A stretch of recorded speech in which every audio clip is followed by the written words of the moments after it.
Hey, pinball wizards and arcade aficionados, ready for a trip down memory lane or maybe just a blast into the now? Welcome to Pinball PA, where we've got more than just games, we've got a time machine. With over 420 games, that's 200 plus pinball machines and another 200 plus arcade games, stretching all the way from the 1940s to the latest and greatest. Whether you're here for nostalgia or novelty, we've got you covered. And guess what? No quarters, no tokens. Just pay the admission fee and it's all you can play. Perfect for birthday parties, team building events, or those special educational STEM and STEAM field trips. Need a spot for some spontaneous fun? No reservations are needed. Just come on down to the Hopewell Shopping Center at 2284 Broadhead Road, Suite 10B in Aliquippa, Pennsylvania. For more information, check out our site at www.pinballpa.com or give us a ring at 412-423-8532. Pinball PA, where every play is a free play. Hey, this is Rachel Bohm from Skid Row, and you are watching CMS TV.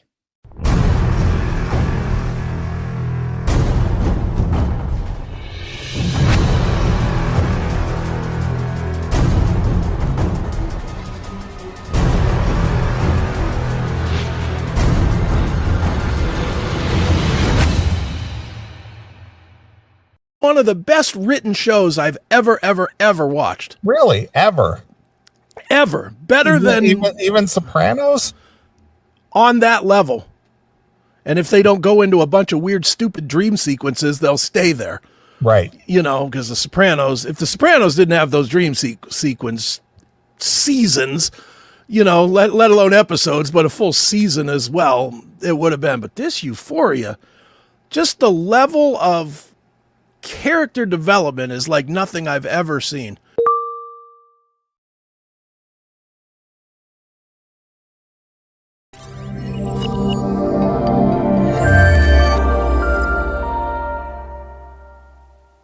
And then I came by and ruined it. Yeah, you just mucked it all up. There's a lot of people that will say that too. There's a lot of people that say I ruined it by making it less metal and more talk. Yeah. Well, I enjoyed the talk format. It's kind of what I had originally envisioned for this show. Sure. You know, I kind of had a multifaceted type of show where it was featured music and talk and, you know, social commentary and everything. And it developed over the years quite nicely. I think, you know, our format and our offerings are pretty unique compared to what's out there.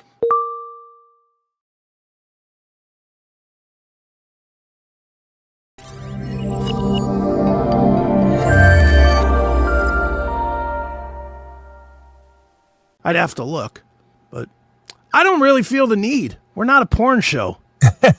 Except for Chris's lusting after Sydney Sweeney.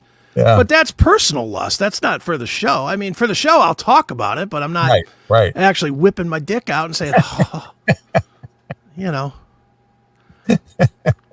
You know, I mean, there's some rules that we even try to follow a little bit. Of course. A little bit. Of course. Not too much, but you know, I don't want to it's hard enough for us to keep any content on any of these fucking platforms. The last thing I need to do is push too far on something that I don't really care about. If it was something I was really passionate about, yeah, I probably would do it anyway. Right. You know, I would go for it, but I don't see, since porn is out there everywhere and it's very subjective. You know, it's very subjective to people. Yeah. Like what I find is like, even just talking about Sydney Sweeney, I think she's the hottest chick in the last 25 years. There's a lot of people. I was stunned looking at comments on like X and stuff about those bikini pictures. How many people are like, she's average. She's below average. She's below average. Yeah, but she's a real girl though. Yeah. But she's a real She's not a plastic. No. She's not a plastic Not at model. all. She's just a real natural girl. Yeah.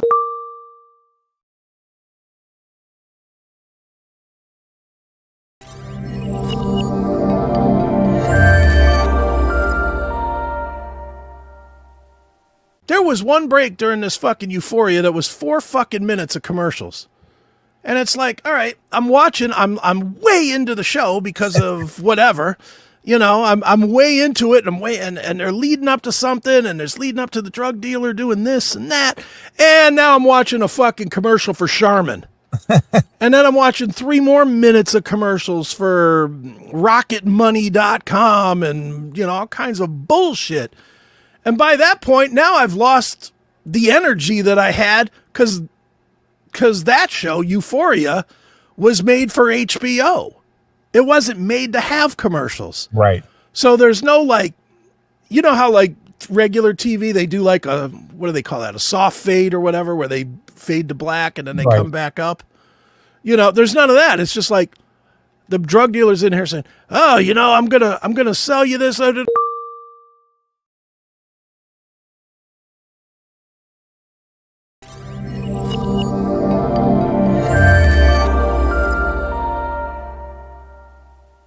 Look at when we talk about music, for God's sakes. God help me if I stray 2 feet away from metal and say, you know what? I'm digging Kid Rock. I will get 4,000 emails for saying that are all like, you're a fucking poser. You're not really metal. Yeah, of course. You're a douche. How dare you? You're not allowed to like anything else. Yeah. You know how many people email every time you talk about Chicago? At least 5 every time we talk about Chicago. Still love the band. Yeah, of course. And they don't like when me and you, some. And again, most of the people do, so I don't care. But there's that segment of people that every time we talk about like 80s pop bands and stuff that are like, you fucking faggots, don't you know the name of your own show? It's not the classic expose hour. It's the classic metal show. But it's relatable to most people on some level, whether you're fans of it or not. Yeah.